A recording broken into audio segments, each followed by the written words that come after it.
Hello everybody, my name's Rachel Shackleton and today I'm going to talk to you about intuitive leadership. What does your gut say?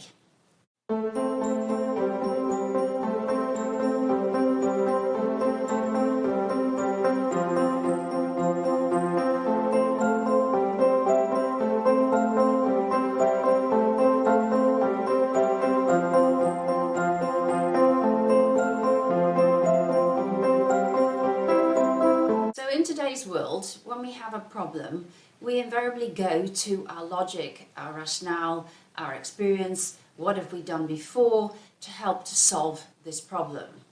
My question is, what role does your gut or your intuition play in these situations?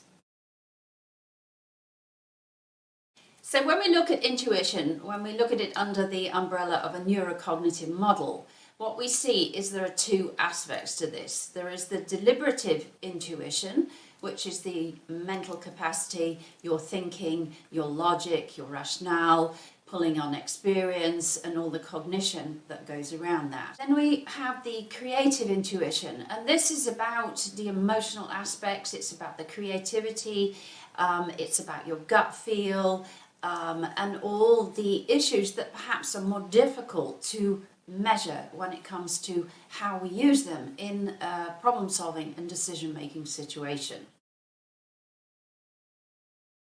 Most of you will be familiar with tools such as MBTI, the Ray model, Symbolon, all of which have an element of intuition as a characteristic that we're trying to measure when looking at managerial and leadership characteristics and profiles. This gives you an indication that intuition is an important element when we look at leadership and leadership characteristics. How does intuition serve us?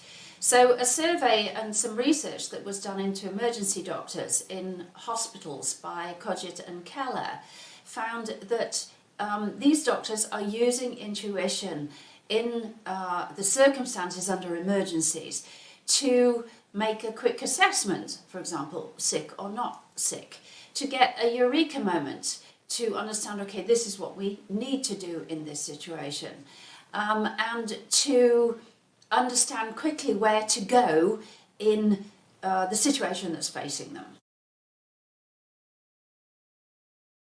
This research shows that the potential advantage of using our intuition appears to be speed, accuracy, and confidence. Further research carried out in this area suggests that there is a critical decision vortex, and this vortex has analytical, intuitive, and emotional components.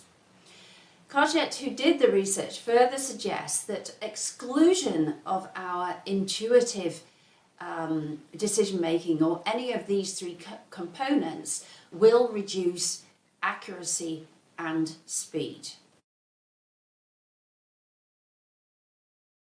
So if we look at wild animals who are peacefully grazing in the African savannah, they have an intuition that tells them that there is danger lurking.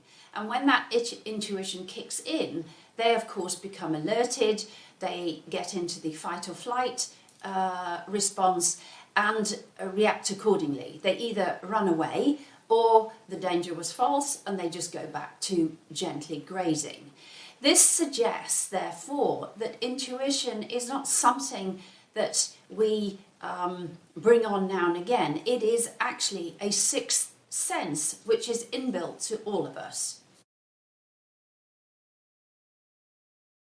Extending this thought about wild animals, we all find ourselves in situations as leaders whereby we're drawn to a particular decision, but it doesn't seem to match up in terms of the analysis, pulling on previous experience, the facts, but yet we're pulled to that particular decision.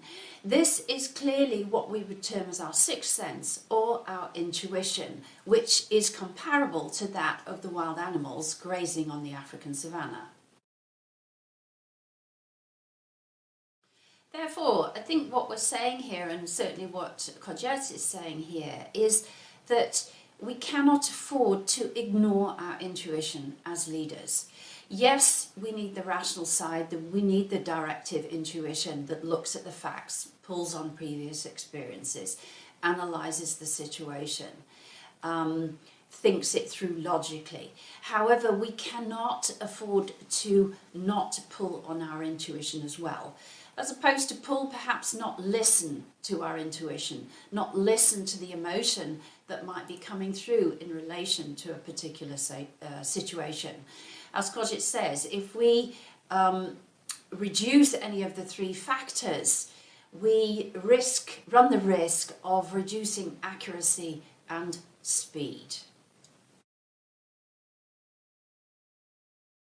I'm Rachel Shackleton, and I thank you for listening today to this video on directive and creative intuition. Wishing you all accuracy and speed. Thank you.